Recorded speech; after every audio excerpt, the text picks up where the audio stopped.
Hello there, you're watching The Pulse on the Joy News channel. This afternoon, the Council of Elders of the Convention People's Party is ruling out and also nullifying the vote of no confidence by the party, describing the decision as an affront to the dictates of the CPP constitution. This afternoon we'll tell you why it took police intervention to avert what could have been a violent clash among some national executives of the party in Kumasi.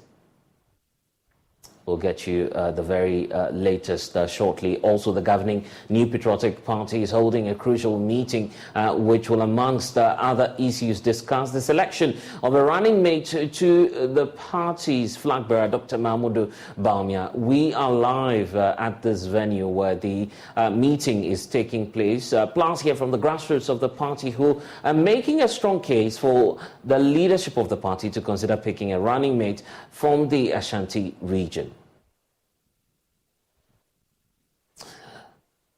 And we're still keeping our eyes on the school reopening as some parents and guardians of students seeking to change schools for the students at selected solution centers are agitated over the delays in getting served.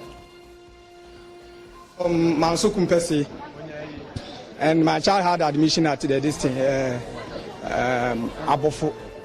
Then they have placed her in the day student. How can a student from Kumpesi will go to Abofo with the day student? So that's the problem. Since morning, they are not serving us.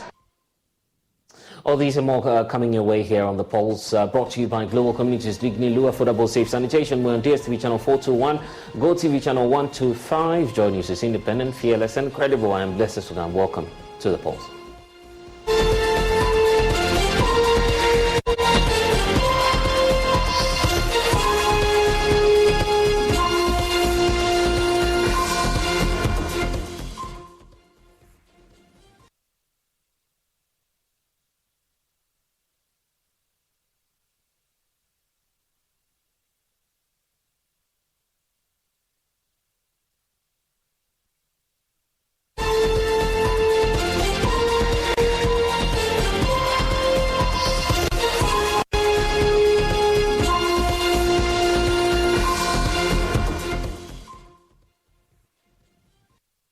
Well, this afternoon there is tension in the Convention People's Party. The Council of Elders of the Nkrumah's party a couple of hours ago had to nullify a vote of no confidence on all national executives, describing the move as an affront to the dictates of Article 82 of the CPP constitution. It took police intervention to avert what could have been a violent clash among some national executives of the party in Kumasi when Tuesday evening the conflict erupted following a petition from the Okra constituency chairperson of the party seeking to remove the chairperson and leader of the CPP, Nana Akosua-Frimpomaa.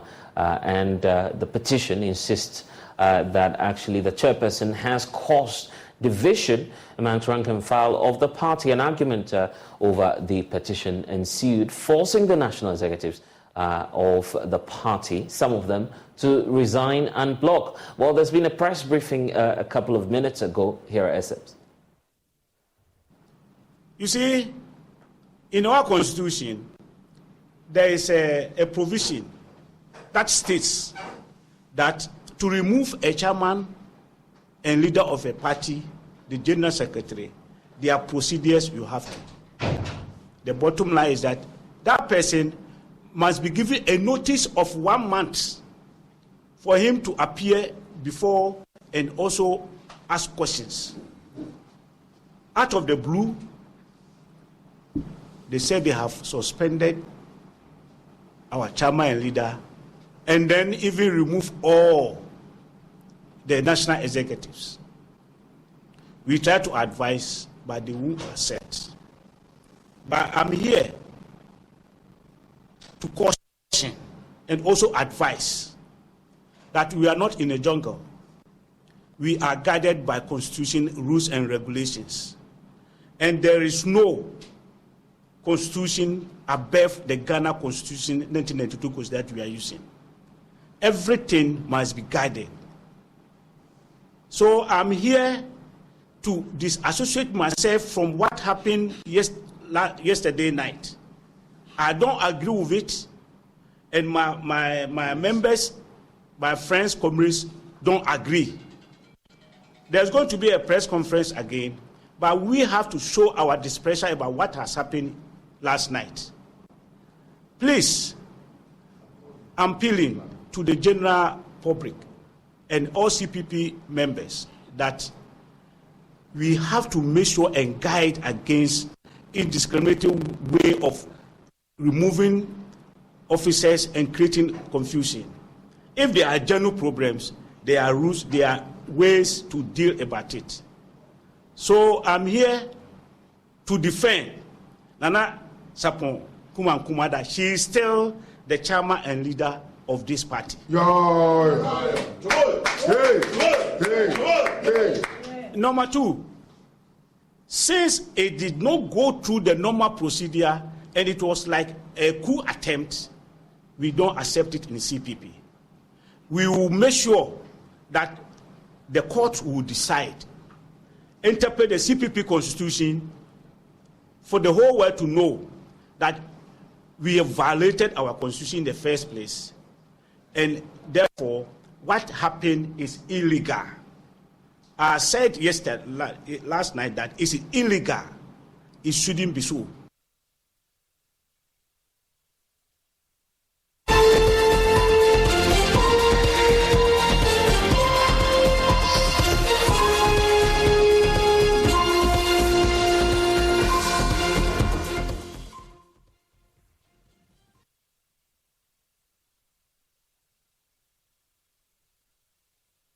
Well, the Council of Elders of the party has intervened in the last few minutes, as you've been seeing at the news conference there, with a statement also being issued to that effect. We can just bring you excerpts of that statement released a couple of minutes ago, and you do have a copy of that on the screens right now, giving details about what it is that the CPP's Council of Elders are concerned about, pointing out, first of all, that the attention has been drawn to a press release by one Mr. Kwame Nkrumah Botio, Secretary Interim Council, to the effect that the national executives have been removed by the National Executive Council, and that the Interim Council has been appointed to take over the affairs of the party. I, Senior Comrade Christian Yao Zigan, who is, of course, representative of the Council of Elders, at the meeting as it is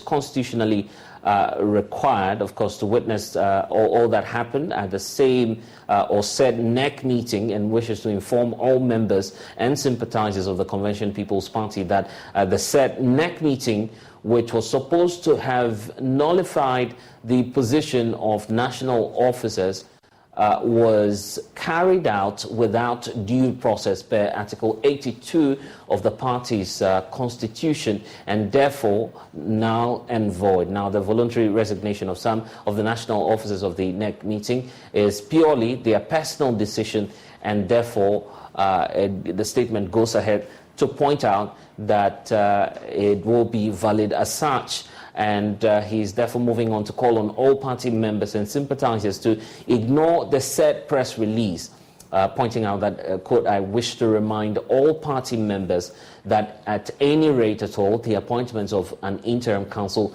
is purely the responsibility of the Council of Elders. All should remain calm, and the council will resolve all of these matters in due course. Long live CPP, and forward ever, backwards never, as their motto has always been. This is a statement signed by the Senior Comrade Christian Yao Zigan, pointing out some of the issues and also effectively reverting what it is that the party has decided through some of the national executives solely on Article 82 of the Constitution of the party, bringing to the fore some of the cracks within the CPP and issues relating to, the unity and the way forward for the party. We'll try and connect with Nana Aljima, who is monitoring all of the developments for us, joins us via Zoom now. Nana, and the statement we're seeing on the screens right now is the reason for which the party has held that news conference, pointing out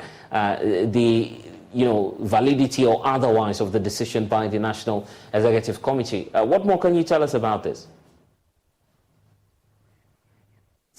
Nanaya, if you can hear me, the question about what we're seeing right now in the Ashanti region and effectively what this would mean for that decision that was taken Tuesday evening. We're having some challenge. Yeah, yes, Nanaya, if you just point that out for us again. Yeah, I was having difficulty hearing. Can you please repeat the question? Loud and clear now. Nana, I was just asking about, the statement coming through and, of course, the press conference that we're just learning of. Effectively, what would that mean? So when you look at the statement that has so far been sent by the Council of Elders, it's called a CCC. It is a similar message that today was put out by some of the members of the NEC. And what we are saying is that the decision that was taken yesterday was, it's not in.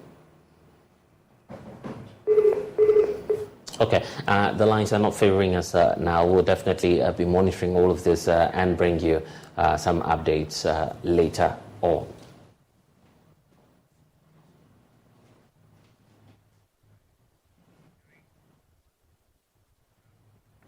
And now it's time to talk about what's happening in other political parties. We move you on now to the governing New Patriotic Party because there's quite a lot happening now as we speak. With the NPP, of course, moving on to have a meeting this afternoon organized by the National Executive Committee and the National Council of the New Patriotic Party, who are held up in a crucial meeting to discuss amongst other pressing issues, of course, consultations together with Dr. Mahmoud Bawumia, the flag bearer of the party, who will now be looking for someone to partner him as the running mate to the 2024 elections. Of course, this meeting that we're looking right now at is very crucial, and of course, it will determine the political fortunes of the governing party. But of course, we'll be taking a look at some of the issues at stake. Let me first of all cross you over to the venue where all of this is happening. Samuel Mbura is joining us from there. Sami, what can you report and what's happening right now?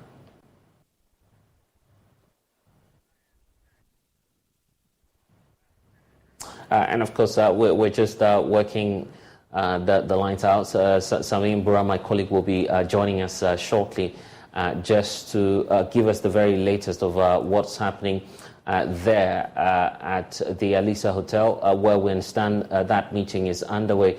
In terms of the selection of possible running mates, the processes are starting now with consultations happening at the Alisa Hotel to find a running mate to the Vice President, Dr. Mahmoud Bawumia. Sami Mbura is joining us back again. And Sami, if you can hear me, the question about what's happening now and effectively what the Constitution of the New Patriotic Party says about the selection of a running mate.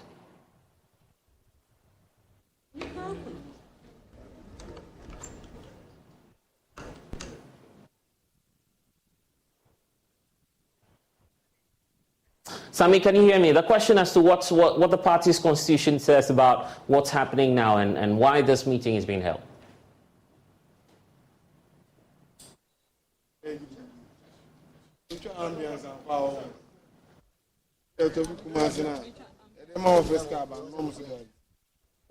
And of course, we'll try as much as possible to see if we can get someone who's there for us. Of course, we're having a bit of a difficulty with someone hearing us out and, of course, giving us an update on what's happening at the Alisa Hotel. Sami, if you can hear me, the question as to what is happening now, can you just bring us up to speed with what's happening now?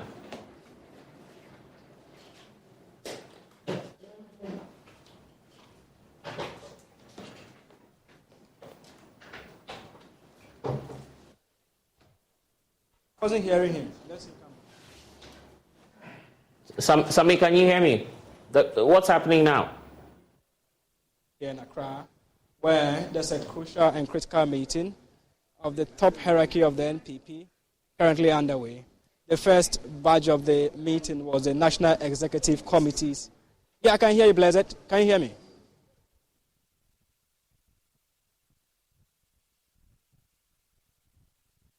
What's happening now? Just bring us up to speed with what's happening now.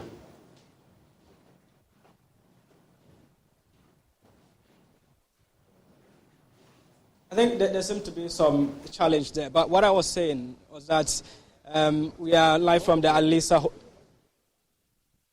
So we are live from the Alisa Hotel here in Accra, where the NPP is holding a crucial meeting. So anyone who matters in the NPP is part of this meeting here, being closed at, held in closed doors. Even the party members, the top hierarchy members, are not even supposed to enter into this meeting with their mobile phone. So before you get in there, you have to put your phone at the reception, then get in there. So information about the meeting is quite sketchy. But what we do know is that per the NPP's constitution, if you look at Article 13, 3.1.2 talks about the fact that the presidential candidate is expected to communicate to the National Executive Committee and National Council the choice of the running mate. Then they will now deliberate on this. Then they can give their suggestions and recommendations going forward. So at the moment, that is what is currently underway. The National Council members consist of regional executives, national executive past and present executives. The president was supposed to be here. However, he is currently on a journey, a reason we don't have him here. But the vice president, who is the flag bearer of the party, is currently there with the party top hierarchy in this closed door meeting. So what I can say is that the issues that they have touched on so far have to do with the fact that they have held the just ended national, election on the orphan constituencies. They will definitely review that and get the reports from the election committee. Also, we know that the constituencies with sitting MPs are also is also coming up sometime next year. So they will definitely give some guidelines and modalities regarding that particular election. But key among, the critical one has to do with the selection of the running mate to Dr. Mahmoud Bawumia. We know names have been flying, and then majority of them coming from the Ashanti region. We have not gotten snipers of information, the favorite yet, but those names flying here of the majority leader of Seche Mensa Bonsu. We also have the energy minister, whom I know is not in the country at the moment. Maiti Opoku Prempeh, his name has come up. Madame Frema Opare, her name has also been mentioned. The education minister, Dr. Educhum's name has also been mentioned. A host of them. And Joe Osei-Wusu, popularly known as Joe Wise, his name has also come up. So one other name that has been added, and that is coming up as a surprise, more than less, has to do with the former General Secretary of the NPP, Mr. Kobina Ejapong. So that was the information I had earlier, that his name has also been included, among those that have. And then another person has to do with the EPA boss, Dr. Kokofu. His name is also springing up strongly. So it's actually a keen competition as to who makes it to the running mate list of the flag bearer of the NPP. But what I do know, the information according to my sources, is that Dr. Bawumia has penned down some two names that he will present before the committee. So what we are doing currently is to pitch camp outside of this meeting. When they are done with the National Council meeting, then the General Secretary of the party will come and address the media on what transpired and the decisions that they will be taking. Like I said, at the moment we are unable to get access to any of them to speak to us on that, but what is currently happening has to do with the run-up to the 2024 election, so far as reorganization of the NPP is concerned, towards their March target of breaking the 8 in the political landscape of the country. And Sami, tell us about the individuals who are there presently at this venue that we're looking at on the screen. Who has been showing up at this meeting?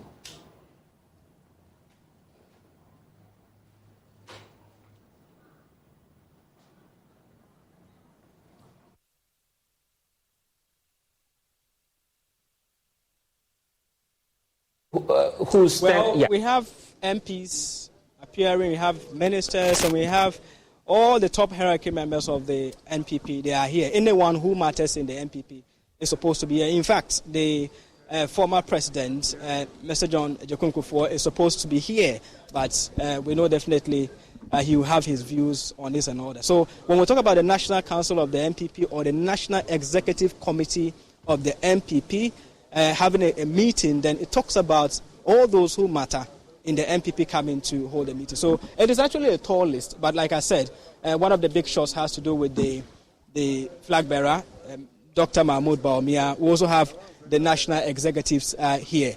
But I've seen Mr. Ahiagbah here. I'll try and get to him to get his brief comments on what has happened so far. Like I said, it is a closed-door meeting, so it's very difficult getting any of them to talk to her. But anyone who matters in the NPP is part of this particular crucial meeting here at Alisa Hotel. So, Blessed, Mr. Ahiagbah is here. I'll talk to him briefly on this particular issue. We know the details will definitely not emanate now, but at least he can give us highlights of what is currently happening in the meeting. Excuse me, Mr. Ahiagbah, just briefly, you're live on the Joy News channel. I may not be able to speak to you. All right, so Mr. Ahiagbah has declined to talk to me. Earlier, he agreed that when he comes out, he will give us some insight or the highlights of what is currently happening, but he has declined to talk to us, and he's going back to the meeting there. But Blessed, it is actually a top hierarchy meeting of the NPP here at the Alisa Hotel. The list is actually a tall one that I may not be able to exhaust. My colleague Samuel Mbura giving us the very latest from the headquarters. Not the headquarters. This is supposed to be Alisa Hotel, but let's get you back there where he's interacting with some other people.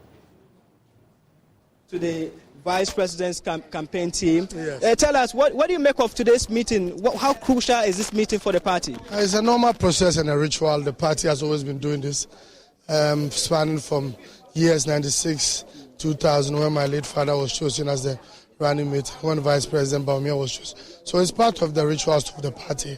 And as the meeting is ongoing, I'm going back as a member of the National Council.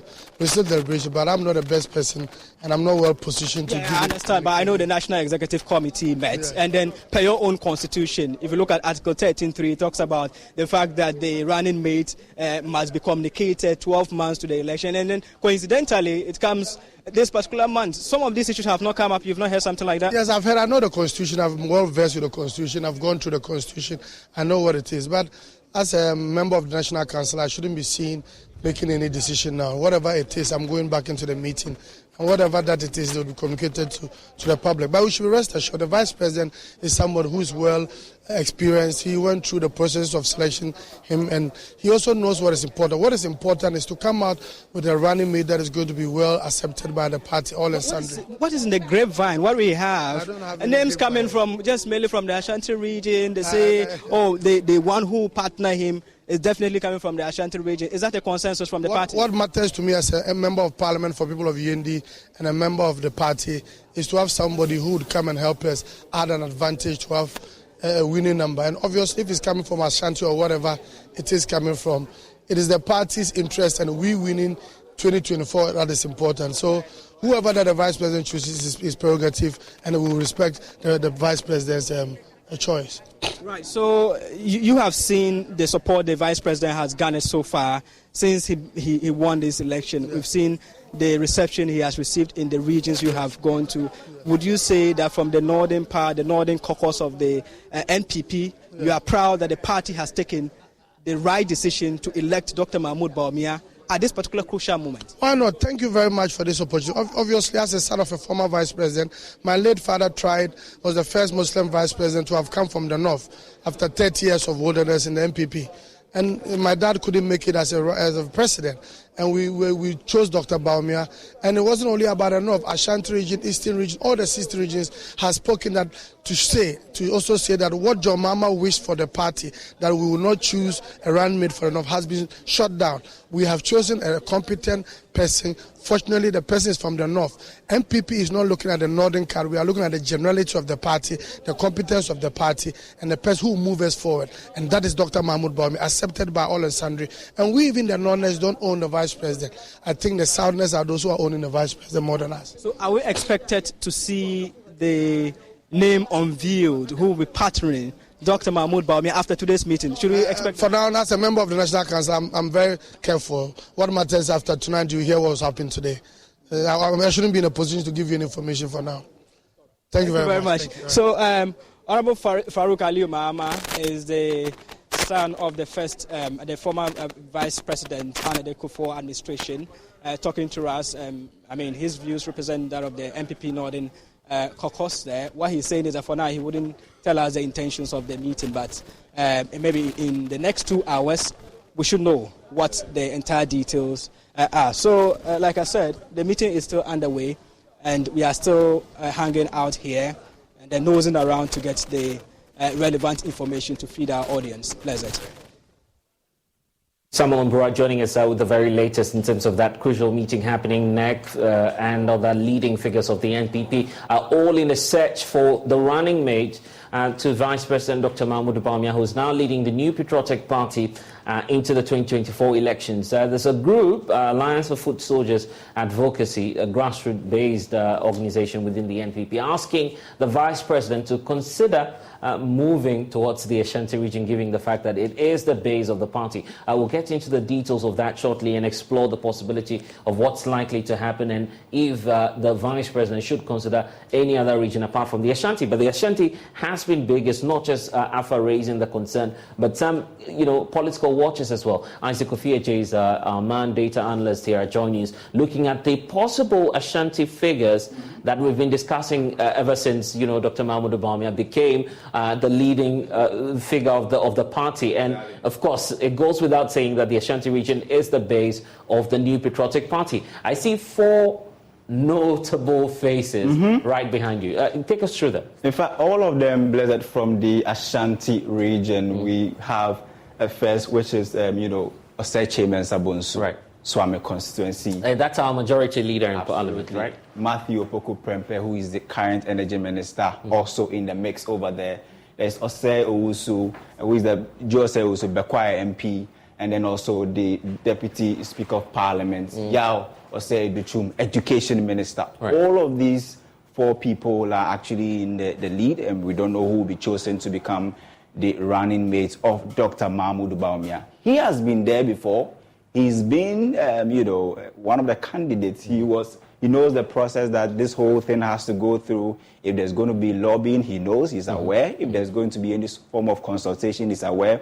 If there's going to be any form of rejection, he's aware. He knows the caliber of person that probably the top hierarchy of the party will be preferring. So he is the perfect person at this moment to choose a running mate for himself because he's exposed to all the dynamics.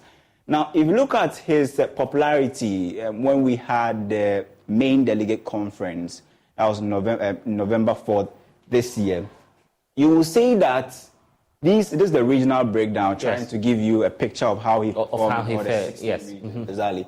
So he had 50% below 50% in 2 of the regions, had between 50 to 60% in 3 regions, 61 to 70% in 5 of the regions, including the Ashanti region, where he had 66%. 71 to 80%, 5 regions. There was only 1 region that voted for him more than 80%, which is where he comes from, his home region. Which okay. If that's anything to go by, then Ashanti region, it's fair to say that, the Vice President doesn't have too much popularity there, right? Well, fair comparison? Well, exactly. You can't really say that because he came up against a candidate who says that he also hails from the Ashanti region, from the Eastern region as well. There were grievances where even Alan Tremantin, who's also from the Ashanti region, had to pull out and all of those things. So you can't really say that then it means he's not popular in the Ashanti region. 66% is still very significant. But the most important thing is that we have to know that for the NPP to win the national elections, we've looked at the data, and it's clear that they always have to clock more than 75% of the total valid vote cast in order for them to put themselves in a very good position to get that 50% plus 1 in the main election. So there you have it, all the 16 regions and how he performed, plus Kennedy Japan in the delegate conference, and then even the swing regions. Now you're looking at where to select your running mates from. Are you going to select from any of the swing regions, where in one of the swing regions he actually had 36%, where Kennedy Japan is coming from Greater Accra region. And that's the central, and that's the central region where exactly, yeah, Greater Accra. 6%. Right. So these are the swing regions. You need to also look at the numbers and your popularity in these areas. But the party is aware that, in fact, this is the first time you are actually going away from the Ashanti region. Probably the candidate, the main, candidate not coming from the Ashanti region. This time around, the person leading the NPP is coming from the north. And so you have to play your cards well. You have your base in the Ashanti region. But Blessed, you are familiar with this dynamic, and this is the Alan factor, right? Another key reason why many are advocating that, well, let the NPP VP position go to the Ashanti region. This is a key figure contesting Dr. Mahmoud Bawumia. Then he pulls out entirely out of the race and then says, I'm going independent. But has had an effect on the party each and every time he makes a move. I'm sure last week you saw the videos where they did the Afafranto walk, right? The number of people who were actually following. And definitely he's going to walk away with some of the supporters. So now let's use data to actually explain this whole Alan Kyerematen effect that we've been observing in the Ashanti region. What happens to the NPP anytime Alan Kyerematen is not really happy about something in the NPP? So we start from 2007, where he came first in the scene, contested against President Akufo-Addo, lost. What happened to the Ashanti region? That was the first time we saw that they actually dropped. That was the first time Alan Kyerematen was losing the primary. What happened was that they dropped from the vote they had in the 2000 election. They dropped by some 4.5 percentage points in the 2004 elections. Right. Then we moved to, somewhere around 2010. 2010, there were similar dynamics. So what happened was that 2010 was when he lost big time against the, current President Akufo-Addo. He actually moved from somewhere 36% to 90%. People were not really happy. And even with that, the Ashanti votes were dropping. So you could see that anytime he has a very, when he has grievances or he has something to say or he's not really happy about something, the Ashanti region responds probably by dropping their vote by. Okay, so Isaac, definitely the Alan factor should be one of the reasons for which Dr. Mahmoud Bawumia would have to consider going into the Ashanti region. But we're not saying on this platform that's what he will certainly do. It's likely, very likely that's where it's going to be. That's the likelihood, but he could surprise anyone by picking a candidate from the Greater Accra region. It was actually a big surprise when President Akufo-Addo selected him as his running mate. Many were thinking he could go for other people. You mean Dr. Mahmoud Bawumia himself? Yes, precisely. We understand that certain names were presented to the president. He chose, sent it to the top hierarchy of the party. They actually rejected, came back again, brought him. So he understands the dynamics. And knows exactly what's going to happen now, that he's submitting the names as well. He's been there before. And he's just going through, I guess, the same process. This is a good time to bring in Kamal Amasama-Bruni. And Isaac, just stay with us. Kamal Amasama-Bruni is, of course, spokesperson for the Alliance of Foot Soldiers Advocacy, a grassroots-based organization within the New Patriotic Party, and also joining the conversation as well as Dr. Hassan Asante, political scientist at the University of Ghana, all helping us to do the discussion, because there's this aspect about Alan, which we'll be delving a bit more into. But I just want to take their initial thoughts, Isaac, on what's happening now within your political party. Kamal, thank you for joining us. What we're seeing now, we've seen, of course, Farouk Mahama recount what happened, of course, when his father became, the vice president. That process has gone through. Dr. Mahmoud Bawumia, also from the north, was picked. But this time round, you have him in the seat, which definitely means that, politically speaking, it will not go back to the north. What's happening in your party now? Well, Blessed, thanks for having me here. And what's happening today at Alisa is simply that, just as Samuel Bura stated, the Constitution, Article 13.3 states that, if I am allowed to... Yeah, you can freely quote that. When the president is not the candidate, the vice presidential candidate shall be nominated at least 12 months before the general elections, unless the National Council, under special circumstances, dispenses with this requirement.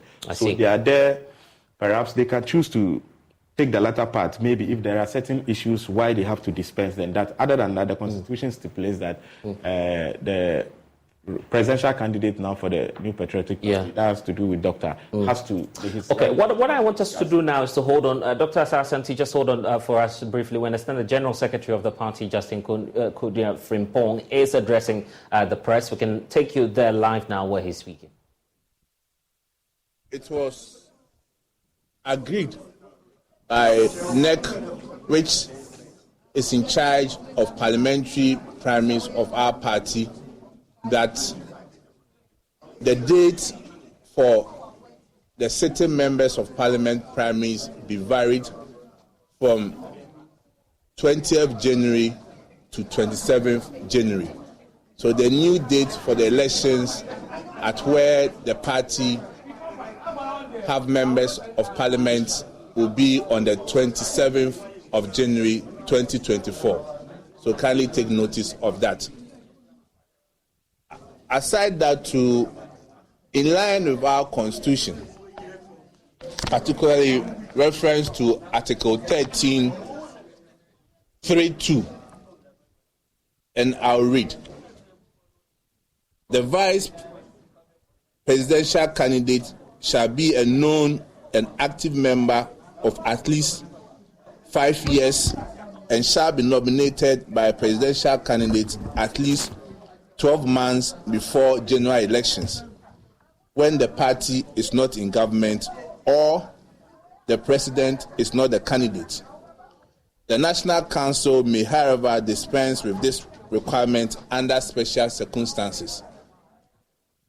From interpretation of this article, it presupposes that today should have been the day that our leader of the party and our presidential candidate should have presented.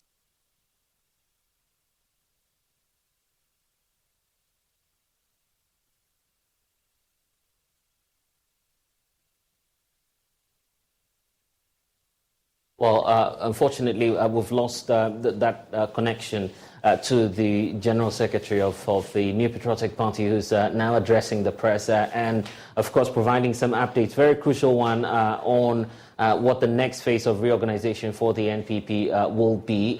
We'll try and just see if we can one more time hear from the General Secretary of the party. We'll definitely be monitoring that space and, of course, bring you some updates shortly where he's equally providing with updates on what's happening in terms of the search. That's where he left off, in terms of the search for the running mate of the governing New Patriotic Party. Kamala Amansaman-Boni is still with us. And of course, that's the same constitutional provision you were just referring to, pointing out what the Constitution says and what we're seeing within your party today. Yeah. So just as I was saying, so it is in fulfillment of that article. That's why National Council is meeting today. And AFA, let me put it on record, AFA has not taken position on the running mate yet. Howbeit, some of us have interest when it comes to the running mate. And I'm biased because I'm an executive as well, right. And I'm biased when it comes to who should be the running mate of the party because of certain factors. And I think he's touched on one of the key things. If you look at the Alliance factor, it's not something we need to downplay. When it comes to Ashanti region, anything above 75%, we are good to go. And you know, we've put this agenda before us where we want to break the 8. And once we say we want to break the 8, whatever we need to do to make sure that we aggregate every vote that matter, we have to do it. And that is what we are pursuing. So for me, sitting here, I'm rooting for Dr. Matu Opoku-Prempeh, really. Okay. That's your choice, personally. Yes. Right. I feel he's the best person to lead us because whether we like it or not, we have to go to Ashanti region. It's not something we can just ignore. But once we ignore Ashanti region, it becomes suicidal for us. And I have to be frank with you. And when he was doing his analysis, yes, about Ashanti region, he placed other people, party stalwarts on the distant screen. But just as I'm saying, if you look at who Napo is in the region, he stands tall. Based on the analysis he did, he's the only person when this thing we did, the voting for the presidential candidate, he's the only MP who's been able to garner that 88.5% vote. None of them.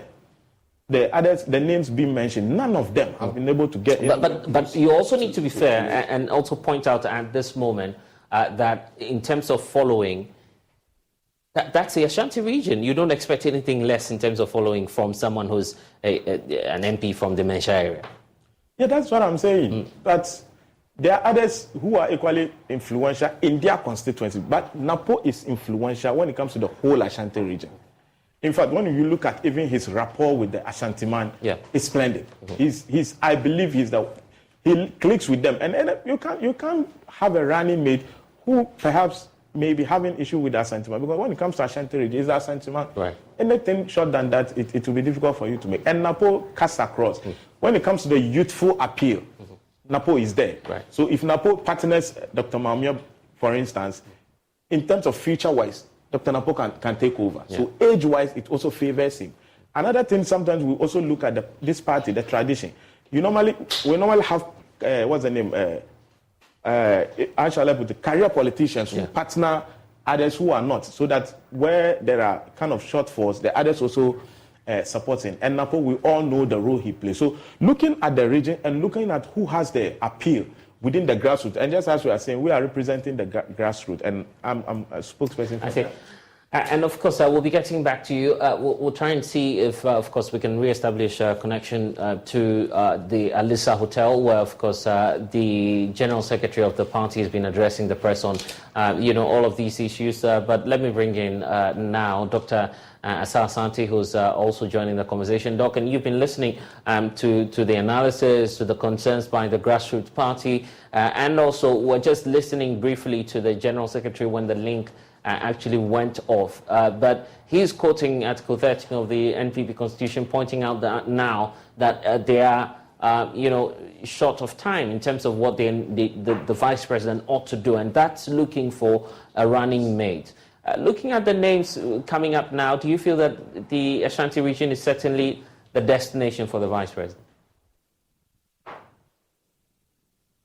Hello, good afternoon. Good afternoon, sir. Yeah, pleasure. Please, it's raining heavily here, so if you could speak up a little bit. Yes. I'm struggling to hear. Yeah, and I'll just pointing out, the comment and push for the NPP to choose someone from the Ashanti region. It is appropriate. It is appropriate. Because when you are looking for a running mate, first of all, what you have to do is to be able to do a research on that. And I'm sure the party has gone to the ground already. But what we need to do is that for each party, you first of all look at your stronghold.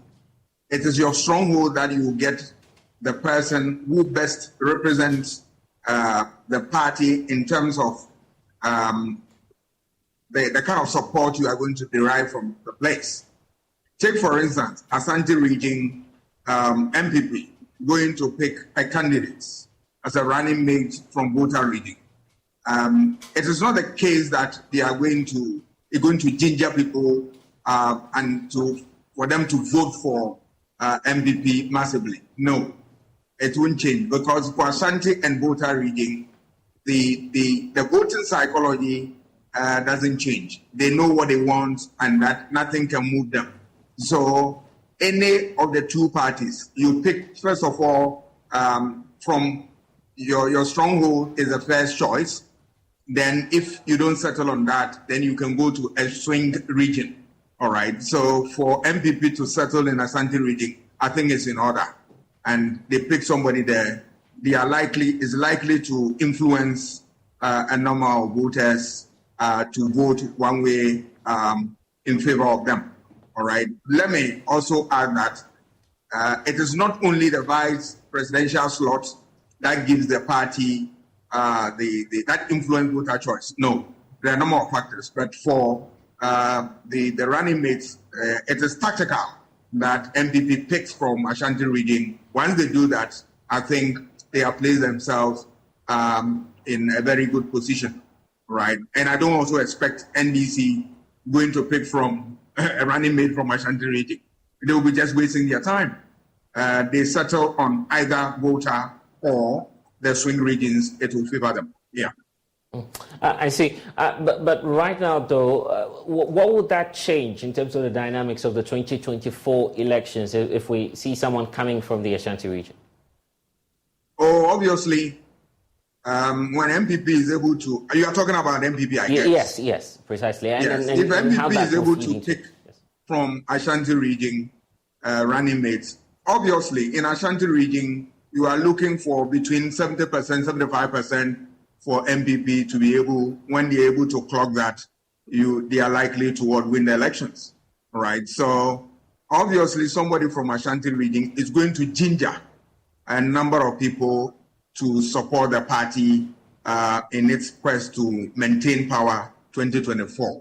So yes, numbers are, the figures are going to be improved. There is no doubt about that, because then the people want to have at the back of their minds that, yes, when you don't have the president, the vice steps in and continues. So they have a president in waiting. That is what it means. And that gives them the opportunity to be able to give them the kind of votes that they want. So it's an important factor, but that cannot be looked at in isolation. The voters are going to consider not only that, but the economy, which is a critical factor. Okay. How far they have improved the economy is also going to be a deciding factor, because in Ghana, that is the main reason why voters vote the way they do, is the number one consideration, followed by infrastructure development. How far you've been able to do the infrastructure. And this one, the first one flows into the second one. When economy improves, you are going to get resources to be able to improve infrastructure. If the economy slows down, obviously it's going to affect that. Then you move to issue of corruption, and then fights, unemployment, and the rest of them. Right, and Kamal Amasaman Brony is in studio with us. He was just referring to the fact that he's for, Dr. Matthew Opoku Prempeh. He believes that that's, the best foot forward for the NPP going into the 2024 elections. All the gentlemen are good. They are good to go. The names that we have heard, at least the few that I have heard, I've heard Matthew Opoku Prempeh. I have heard Majority Leader. I've heard the Minister for Education. These are very good materials. But you see, the yardstick for measuring who will partner the person is one. You look at how popular is that person. Amongst them, who is the most popular will count most. Then you are looking at somebody who has what it takes to step into the shoe of the president in case the president cannot continue and all that. Can he rub shoulders with the person who is a running mate in the other political party? That is one factor that is need to be considered. You are looking at somebody who is also competent. Competence is very critical. You don't want just picking somebody from Ashanti because he's an MP or somebody from Ashanti region. No, you want competence because you want resource, that one. And not only that, you are also looking at somebody with less baggage because if you have that person, yes, from Ashanti region, and he has a lot of baggage, and it means that opponents are going to dwell on that, develop message against him, and the party, instead of campaigning, will be responding to those issues. It will disturb their campaign. You want somebody who also appeals to the rank and file, to a number of people within the country and the rest of them. So it's a tall order. It's not that simple that they said, oh, Mr. A will go and B. When you use this standard to gauge all of them, you really know who will be fit for the purpose. And Kamal, let me bring you at this point, the issue about baggage, and that's feeding into the conversation that, you can choose whatever running mate you want to choose, but it's also about, what this current NPP administration has delivered. So wherever the vice president or presidential candidate comes from, that should not matter at this moment. Why should the Ashanti region matter so much? I think Doc has even made my work simple. Right. Because some of the things he mentioned, popularity, competence, who can replace the president in case something happens, who has the appeal, and who is it that has nothing to be talked of. That's why I said Dr. Matthew Opoku Prempeh stands in a pole position, because when you look at all this, I am speaking as somebody who deals with the grassroots. There are very many platforms I am part of. Right. And when it comes to the popularity, Napo stands it. He stands tall amongst that. When it comes to replacement, just as I told you, the youthfulness is there. And competence. Look at when Napo was at the Ministry of Education. Right. Look at his sterling performance. Almost every award that came his way, he swept it. He should tell you the kind of person we are dealing with. And another thing we need to look at, thanks for Doc raising that issue. You don't need to bring a running mate who has issues that people will be dwelling on. Instead of now campaigning, you have to be clearing things. And when you look at somebody like Napo, I don't remember the last time you heard anything negative about Napo in the news. In fact, any ministry Napo has been to, he's made sure that those ministries are very visible in the media. Recently, even joining us, you have to play some of the things he's doing at the Ministry of Energy currently. He's been able to make sure that our lives are stabilized. So I'm rooting for him. And I think but that's your personal opinion. That's why I'm saying that. What if the opposite happens? In fact, the vice president might not stay in the Ashanti region. He could pick someone, say, from Greater Accra. What then happens to the party's chances? Nothing bad the presidential candidate, but he's also listening to some of the. I get that clearly, but what in your view will happen if it comes from, say, the Greater Accra region? Well, for me, it's unthinkable, so I wouldn't even go there. It's still, really? Yeah, it's unthinkable. I'm telling you with all sincerity, it's unthinkable. You never know. This is politics. Blessed, I'll be back here to tell you that Dr. Matu Opoku Prempeh has been nominated. No, I see. Because you're rooting for him. But so, another issue of the economy. Yes, it's true. Mm-hmm. Regardless of whoever you bring, if the economy is in shambles or is facing challenges, Ghanaians will not consider who you've brought. And when you look at the indicators so far, let's be fair, things are now picking up. Even the IMF figures are showing that things are beginning to pick up. And I believe by next year, God willing, things will definitely stabilize. It wouldn't be the way it is. Definitely, we can't go into an election with challenges that we are facing now. We need to improve it to tell Ghanaians that, yes, we face a global challenge and we've been able to work our way out of it and things are improving. So I'll tell you that, yes, 2024, we'll have a good story to tell Ghanaians. I see. The issue is about the possibility of going for Kennedy Agyapong, who is, of course, the first runner-up in the just-ended elections. This is someone who, of course, appealed very much to the base of your party, which is the Ashanti region, making some inroads and gaining significant votes from there. Yeah. If you're looking for a candidate, why not him? I mean, he has contested the presidential elections too. Well, that's not the only criteria for selecting. That's not the mandatory criteria that because you've contested, definitely, or you are the second, the runner-up, yes. And they have to make you. No, it's not part of it. And you see, let's be fair. Somebody like Honorable Kennedy Agyapong is a tough person to handle. Right. And you see, when you also want to have a candidate, it should be the person you have that good rapport with, you can talk to. So when you look at the rapport between the president and the vice president, ever since he was brought from 208, we've never had any issue. And we all know Honorable Kennedy Agyapong is the type that he's the outspoken type. You can't gag him. And you find difficulty. So to me, that might be the negatives. That means the presidential candidate will have difficulty in selecting him, really. Other than that, he's a good material. He appeals to the grassroots.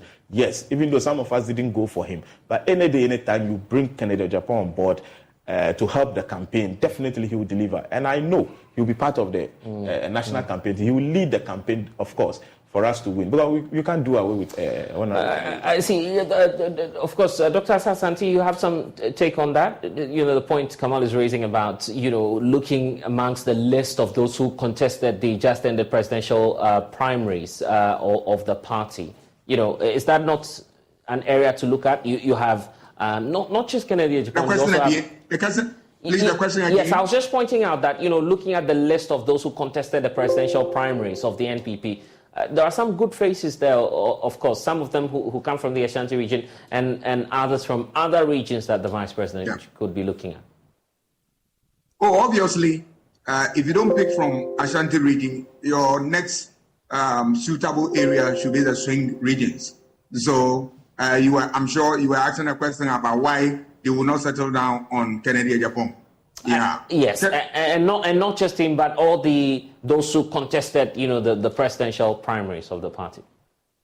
All those you are talking about those who took part in the November 4 or August 26.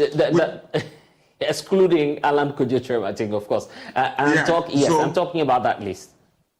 So if we are talking about, are we talking about November 4 I'm talking precisely about the presidential primaries, yes. Yes. November 4, yes. Kennedy contested. You talk about Kwabena Agyapong and the rest of them. For Central Region, yes, there's nothing wrong for the party going there. But their best bet should be Ashanti Region. Then secondly, if they want to go to any of the swing region, either Greater Accra or Central, it's fine. For Kennedy, he's a fine material. He has fought very well for his party, and he has what it takes to be able to do the work. But a lot of things will not allow him to be able to partner Dr. Bawumia. If you listen to his campaign, he came out. The two gentlemen, I'm talking about the Vice President, Kennedy, themselves, attack each other to the extent that they run down each other. Look at Kennedy, the kind of things I had said. That MPP lost the election as at 2022.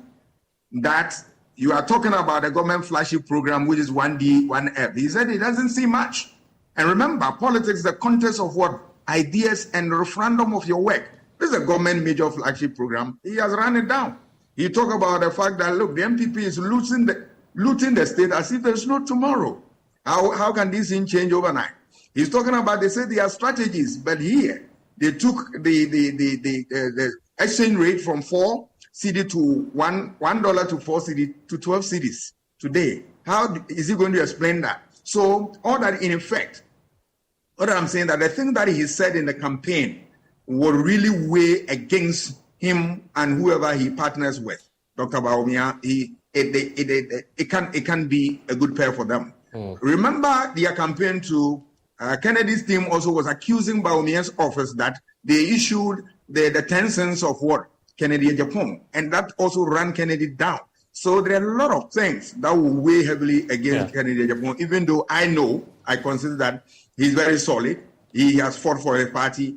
He appeals to a lot of people, but these things are going to weigh heavily against him if they bring him on board. I'm sorry to say that, but that is why people like us caution the party that when you are going for primaries, even though you are looking for, it's a great contest. The character assassination, you should be careful about it, because later when you run the person down, you find it difficult to repair the damage, and that is what is on their hands now. Right, and indeed, the NPP, as we speak, is in a phase of reorganization. They just ended the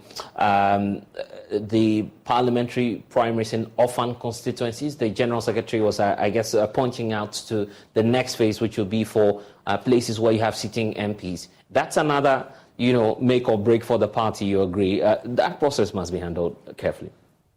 Well, listen, if you look at the current national executives, in fact, I must applaud them. Basically, every electoral processes they've handled, the media has not gotten anything negative to say. Just this recent, orphan constituency elections held. I don't think there's any constituency that you people reported of any mishappenings over there. So but there was vote buying, at least. No, that's not a question you've asked. Okay, I see. Well, let's not go into the conversation, the debate around that one, by the way. So, yes, they've lived up to the bill. I must say, the national chairman and the general secretary, including the other national executives, they've really done well. And once they've been able to handle, in fact, the presidential elections, the superdelegates and that of the November 4, was the most critical one because it included the grassroots. That could have been the make or break, rather, not really, because this is constituency specific. So if an issue is happening in one constituency, it might not have a rippling effect or telling effect on another constituency. So really, that cannot be the make or break because we have 137. So now what it means is that many other constituencies have been done. We are just left with 137 where we have sitting MPs, including my constituency. I don't see how it is make or break. And one of the things we've seen that there's nobody who lost the orphan constituency election who came out and complained that the processes were not fair. If all agreed. So it tells you that going forward, I'm really optimistic that the process will still continue because once they've done the major one and we didn't have any hitches, I don't see how a fewer constituencies of, say, 137 will be something they cannot handle, really. So I'm looking up to another brilliant elections that will come. And looking at what the General Secretary is doing, really, he's made the contest to be very, very fair. Especially in Greater Accra, he's handling Greater Accra. You're sure about that? You know, that's why I was bringing up the issue about the vote buying. You were, a bit evasive about it, but that's the reality. The Office of the Special Prosecutor now going after some of your own party members simply because they took some money just as part of the process. I can imagine what will happen in places where you have sitting MPs, for instance. Well, if you say vote buying, you've not mentioned any constituency to me. I was in Amasaman, I didn't go to any constituency. I didn't see any vote buying, so I cannot speak to it. Yeah. And I don't want to believe that if, for instance, delegates gather and then you give them TNT to go back. Even the former president gave TNT for people. Which of the former president? The former president, JM. He himself gave TNT. So if an opposition party even gave TNT, what's wrong would it be when somebody who is contesting feels like, okay, delegates move far away and then they have to go back, let me support them with TNT. Let me take Amasama constituency, for instance. Somebody comes from Oyansana or Kushibiade far away, and you tell the person that maybe this is 50 cities. Take it as... But the truth is, you're not giving 50 Ghana cities. Well, you've seen all of these reports. I mean, you belong to the Alliance for Foot Soldiers. You deal with the grassroots of the party. You know what these delegates, the language these delegates speak. It's money. In fact, some of them are on tape to have shown us the kind of cash they made just last weekend because they decided to be a part of the process to vote. Which constituency was this?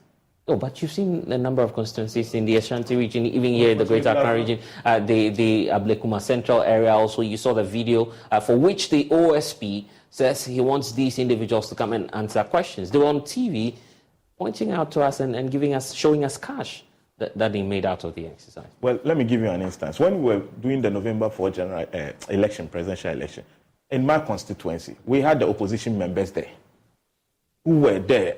We know them. They just came, whether to observe, to solidarize, or whatever, but they just came on the field. You couldn't sack them. Right. So let's assume that people like that came just to fake certain things. I see. You are disowning your own members now. I'm assuming simply that because people can do. People can do something. But how is this possible? These are known people who've gone into the exercise, who participated. I don't think in the you captured them in the electoral where the vote. Are you disowning your own people now?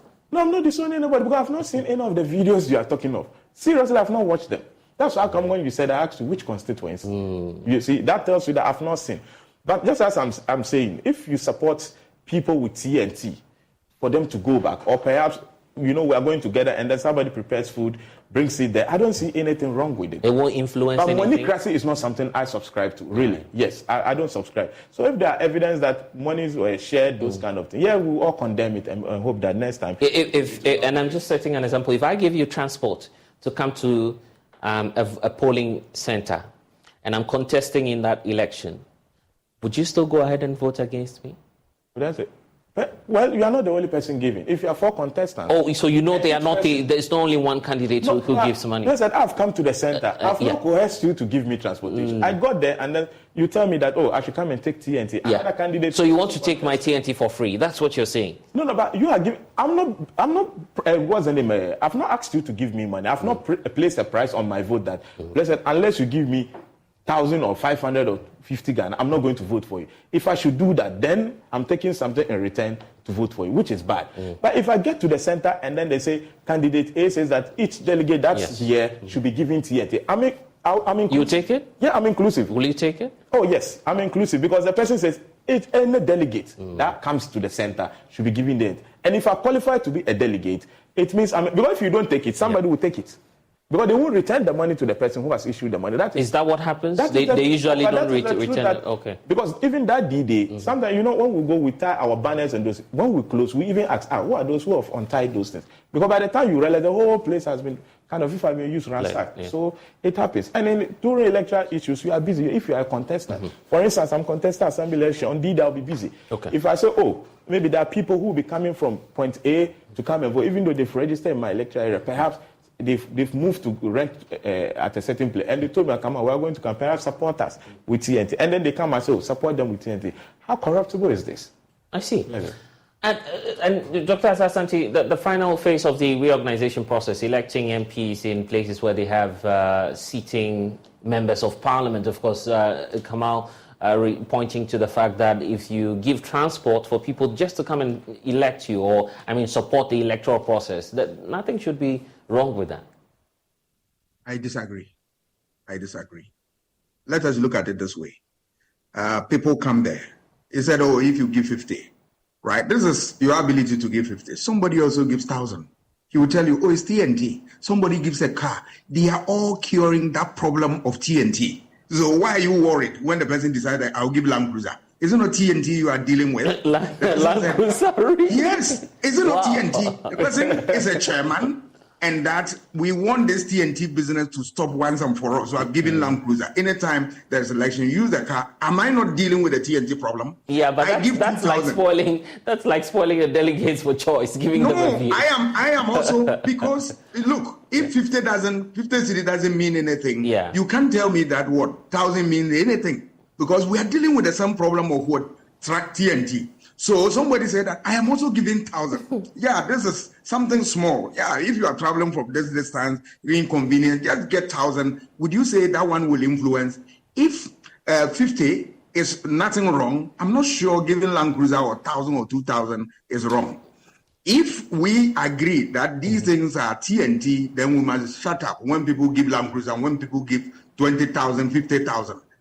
But let me tell you, all these things have a way of influencing voter choice. Go to rural areas and you realize you give somebody 50 cities. It's big money to influence his votes. That's why we are saying that don't give anything. Because you look at it, in rural areas, when chiefs summon us that we should come and listen to information and all that, we walk long distance, go and listen, and no money is given to us. We walk back because we think that the message is good for us, for our own good. For that reason, we don't take anything. If you are coming to listen to a politician or coming to vote and all that, it's your right. You are exercising it. Why are you taking TNT? If you care for that person so much, give the person money anytime he goes around before the election and all that. Then you are thinking about the vulnerable, the needy and all that. But the politicians always hide. Oh, we just gave TNT. I'm saying that also have a way of influencing. Otherwise, they should shut up when people move from 50 or 100 to 1,000. My way, you are not able to give much. You are giving 50 Ghana. I have more, and I say I'll give 1,000. Is it a problem? Somebody saying that, well, with the same TNT problem, I'm giving you a car, a Tico, a Land Cruiser. Is it not curing the same problem? That is it. They always hide behind these things. But these things, why we are worried is that when you introduce money, then you take away issues. Then you take away the essence of democracy.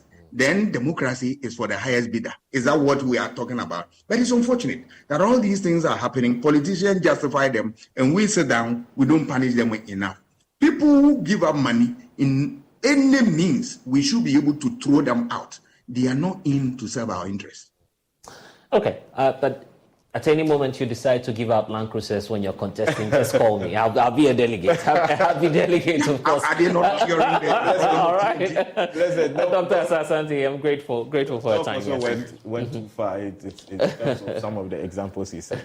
Land Cruiser cars. No, but people give cars. I mean, just... No, but if for instance, I'm doing something now, I call Joy News to come and cover. Yeah. And afterwards, I call your media man and say, oh, Charlie, come and sit, let's have some lunch. That's different. But that's not a Land Cruiser. That is an influence, because that means once I've given them something to eat there, I'm influencing them on the kind of story they should come and do. Maybe I may tell them how they should do it because they've eaten my food. But what Doc is saying, it means basically when we are going to the voting center, not even water should be brought there. But that is also part of influence. Because someone who is thirsty and gotten water from you can be influenced by virtue of the water the person has taken. What of that? Yeah, but that's why he's saying someone could also say, okay, I'm just buying you the car so you can drive from home, come to the polling center. So let's say, Amasama, we have 1,500 delegates. How many people can you give cars? But it's not like it's not like we've not seen candidates giving out cars. We've seen that before.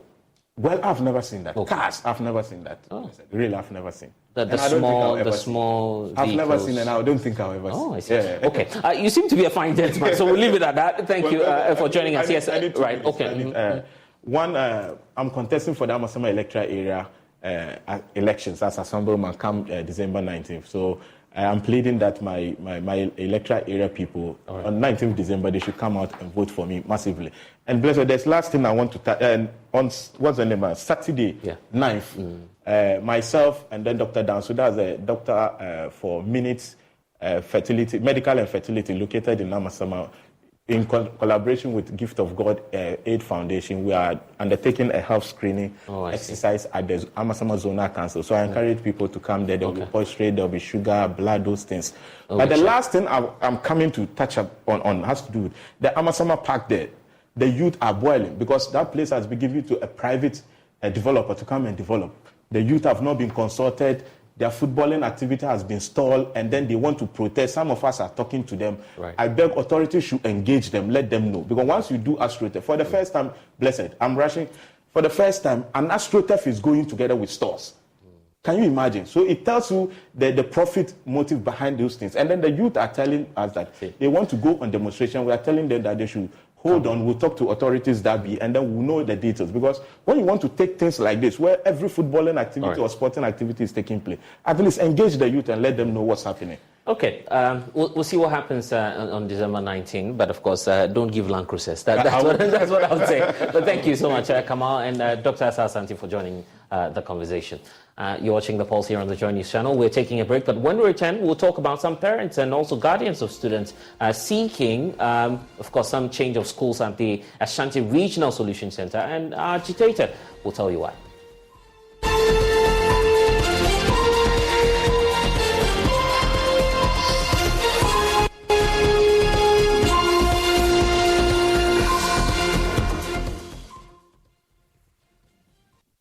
We understand the concerns everyone has about the flag bearer of our political party. I want to assure you that he's not missing. The report of his disappearance is false? So basically, your flag bearer is gone totally. This may become the next flag bearer. Isn't it obvious? Our party is in need of a great leader. I have no other option than to step up.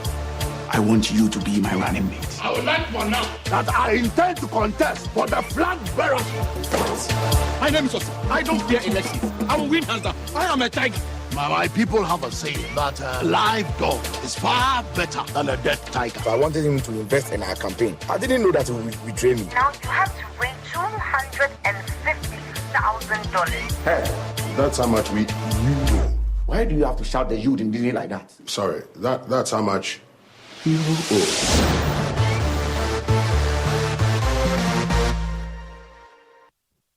Kumasi Osei-Krom, stand up. Rattray Prime brings to you another unforgettable night of music and celebration. This is the biggest concert on the music calendar. This year is the Night with the Stars 2023, featuring the maestro Kojo Kofi Kinata, Aquabwa, all on one stage. A dozen stop. Also performing is the ladies' man King Promise and Kitty, the girls them sugar. Girls wanna have fun. It's one big stage featuring these stars: Kojo Kofi Kinata, Aquabwa, King Promise, and Kitty. It's all happening on Christmas Day, 25th December 2023 at the Rattray Pack. Rate 200 cedis regular and 300 cedis VIP. I Love FM, Insura FM, Goldphone Station, Ahoju Roundabout, Rattray Pack, Poku Trading, and all ABSA Bank branches. For table reservation, just call 020-601-8820. Night with the Stars 2023. You have no reason to excuse yourself. This event is brought to you by Rattray Pack, Media Project Love, and Insura FM, is powered by Logi Entertainment. Night with the Stars 2023. Ebafe Baye. The Night with the Stars is sponsored by Django Energy Drink. No fear. Every day, people have money emergencies. Mom, I need my school fees. Emergency. Mommy, chop money emergency. Emergency. Catch it. I'm your rent emergency. Now, there's a new emergency number in town. More money, challenge, enjoyment. At the top life we got. Dial star 770 hash for all your money emergencies and chop life. Dial star 770 hash for money emergencies and get easy and quick access to your money, loans, and other banking needs. EcoBank, the Pan-African Bank.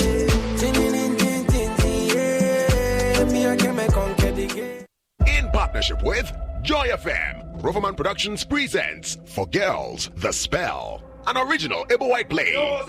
Before we go, sister, there is something the Lord has put upon my heart for you. I think the Lord is leading me to you. Oh, you know, you are like the clouds to me. Really? Yes, brother. When you disappear, it's always a beautiful day for me. If the Lord could lead you, why didn't he lead you to a shop where they sell deodorant? Ah, sister, pray about it. I am sure the Lord will. You know what?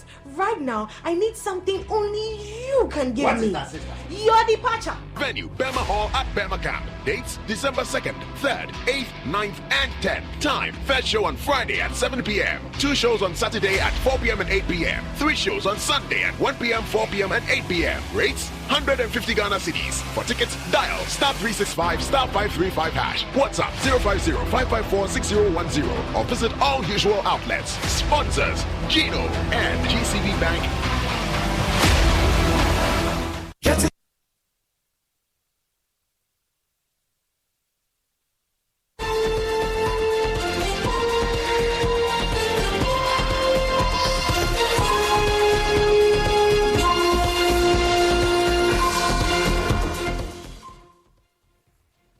And now some parents and guardians of students seeking to change some of the schools they've selected at the Ashanti Regional Solution Center are agitated over delays in getting served. They claim after staying in queues for long hours, their needs remain unresolved. But authorities say they are placing priority on students who have not yet received any school placement. Emmanuel Bright Kweku, who was at the center in Kumasi, reports of a reduction in the number of persons seeking solutions to their challenges. So we are presently here at the Regional Solutions Center at the Kumasi Technical Institute, where some guardians, students, and even parents have queued up here seeking some solutions to matters regarding school placement. It's been almost a week since the government or the Ministry of Education released school placement for some over 500,000 students who sat for the BEC. Please, when I checked, they said I should do self-placement. So when I checked for boarding, there is no school for boarding, and there is no school for it. So I've now checked again, and they've given me this placement. So I'm now coming to check for the perspectives first. Oh, okay. So if I get you correctly, these are some schools. Were these the schools you selected when you were writing BEC? Yes, please. And then now you have spaces in these schools to attend? Yes, please. When you come here to the Regional Solution Center, there are actually some 4 rows that you're supposed to join. In the middle row just there are some of the students who were not placed actually. And on my left, those who have gotten schools, but they are seeking to change the schools for some various reasons. Where school being? Minya Edubiasi senior. Edubiasi. Now what's him for? And Ben Juana. Oh, that Mima Greater Accra. What Greater Accra? I know do to Edubiasi. A boarding and a day. It's the Ufi Accra ne Bahana say. Mibama me wanna betchin. Okay. Ubaha how many hours? About 4 hours. 4 hours. Na yashowana. Actually. Na fe yen hwe Edubiase honom no edenti na hompe school out choose and say any school. Any school me choose. Any school me choose. Thank you very much. So that's a student who is seeking. But as you can see behind me, there are some a bit of agitations among some who have come here. From what I'm hearing, I understand that the line is not moving as they wish it would move, so that all of them will be served appropriately. So let me find out from you. I can see you agitated. What's the situation? The situation is not good. The situation is not good. The process is not normal. It's not smooth. Like we came here yesterday, we couldn't able to serve, and we are here today too. My problem is about I'm from Manso Kumpesi, and my child had admission at this thing, Abofo. Then they have placed her in the day student. How can a student from Kumpesi will go to Abofo with the day student? So that's the problem. Since morning, they are not serving us, and there is no any communication between we, the parents, and the authority that they are serving. Yesterday we came here, we couldn't afford what we want. So earlier this morning, 5:30, she was here, and by then no any distance. So we are still waiting them. We don't know what they are arranging this thing. And no matter to learn by one way school, no, you change your school, the Lana crowd, a month free will be and once yet to almost one coffee today, MA with the air, and only had the problem because one more when your school Kulano, one more the Kwan or Moko, and so will be a when your school or Barbie changing the school, no, say be a baby to went to be call school, no, and then your move will be and once yet, the regional coordinator for free SHS here, Mr. Owusu Brobe. I can see some of the parents are a bit agitated over there. They tell me they are not being attended to, especially those who have had schools but want to change it. That should be the situation. The main focus or the emphasis or the major concern has to do with those who couldn't get placement at all. That is our first priority. But the second group has to do with those who have gotten schools, but they needed changes. So we have to concentrate on those who couldn't get school at all, so that we do it for them. Those who have gotten school should be our second priority. So that should be the case, because we can't deny those who couldn't get placement at all to concentrate on those who have gotten schools. I think when we do that, it wouldn't be fair. Okay, but here lies the case, they all need to be in school. Sure. And so whatever the case may be, they all have to be served all. Sure, they have to be served, but it depends. That is why I said we've prioritized our issues or our concerns or how the solution of the problems come to us. So, as I've told you, our major concern now has to do with those who couldn't get placement at all. That should be our first emphasis or our first concern. Today, we've seen some quite a number. The number has reduced for today. The authorities here indicate that they are serving their students in every means possible to ensure that every ward gets to school. But the question remains, when will they go to school? And when would they be served quickly to join their colleagues who are already on campus? From here at the Regional Solutions Center in Kumasi, my name is Emmanuel Bransquick. And Minister for the Interior, Ambrose Derry, is recommending the setting up of a committee to resolve the land dispute underlying the conflict in Nkwanta in the Oti region. There's currently a curfew in the area after a recent disturbance that claimed the lives of 11. We will hear from the minister shortly, but first listen to MP for Nkwanta South, Geoffrey Kinney, who delivered a statement in Parliament urging the Interior Minister and Parliament to intervene to end the conflict.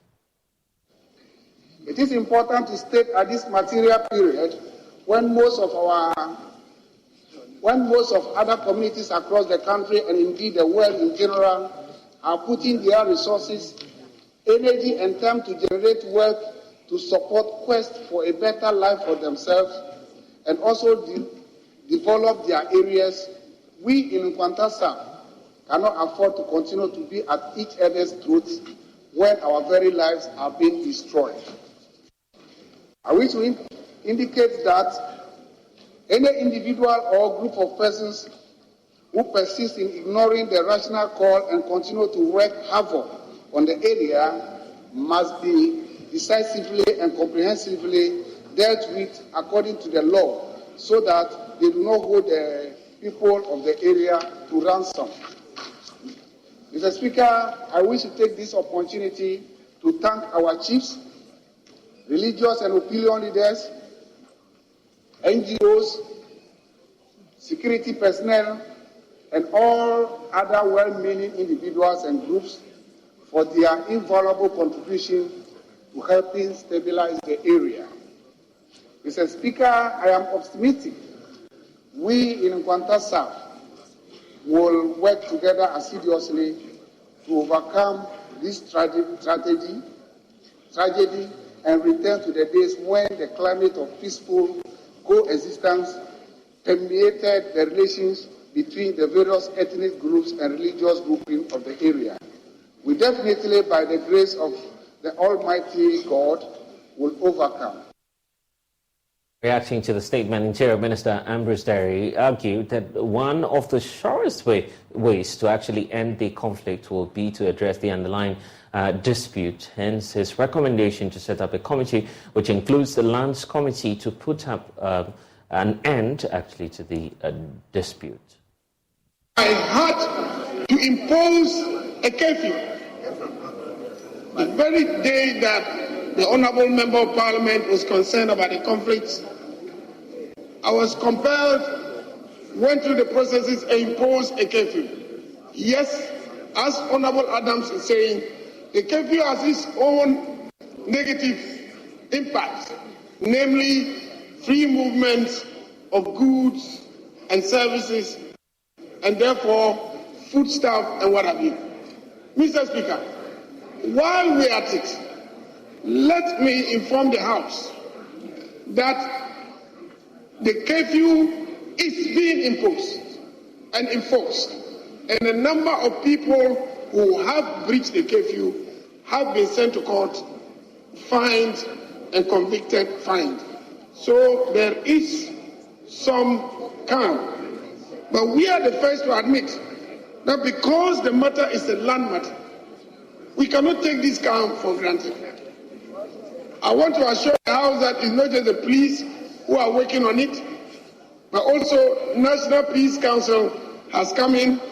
We intend to increase their intervention.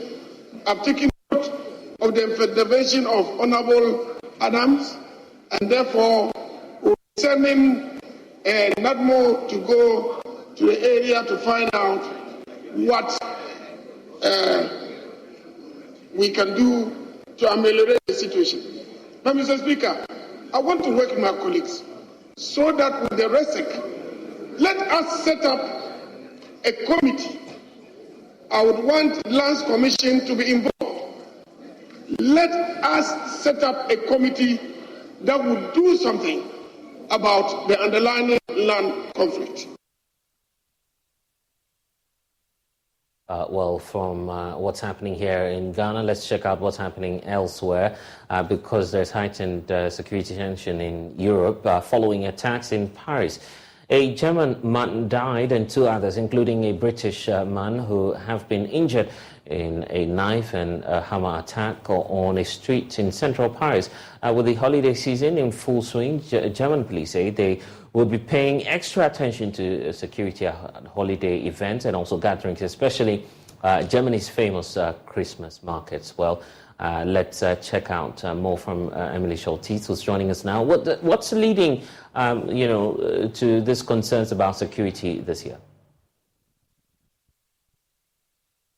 Sure. So as you mentioned, this attack in Paris last week in which a German tourist was killed has really put additional attention on this issue. It's something that we talk about, I think, every year around this time. But because of that, there is additional attention. You've also had a handful of occasions in Germany in the last few weeks, either where, for example, in one city, a Christmas market had to be evacuated because of a potential threat. There were other cases where authorities found out about plans to attack Christmas markets and stopped them ahead of time. But basically all of this together, taken together, really does draw attention to how safe these are and what authorities can be doing in order to ensure safety over the course of the holiday season. What are the measures being taken to help protect the people?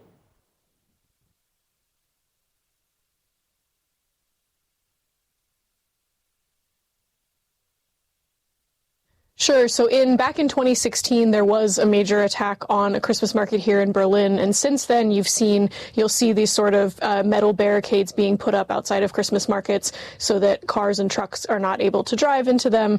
This year, we've really also seen an increase in police presence at a lot of the Christmas markets. And so when you put those things together, there very much you do feel the sense that there is a heightened attention to these issues.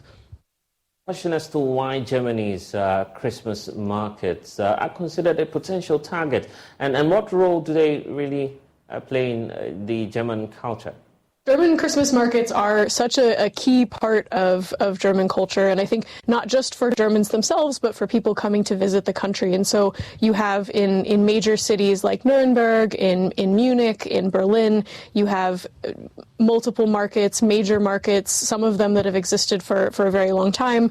People come, they drink mulled wine, they buy food, they get to bring gifts home, and you have that for an international audience as well. But also these Christmas markets are taking place in smaller cities and towns across the country, and so it really is something that people look forward to over the course of the year, and as a result, it's something that has very much kind of become a potential target for people looking to cause fear or to disrupt things.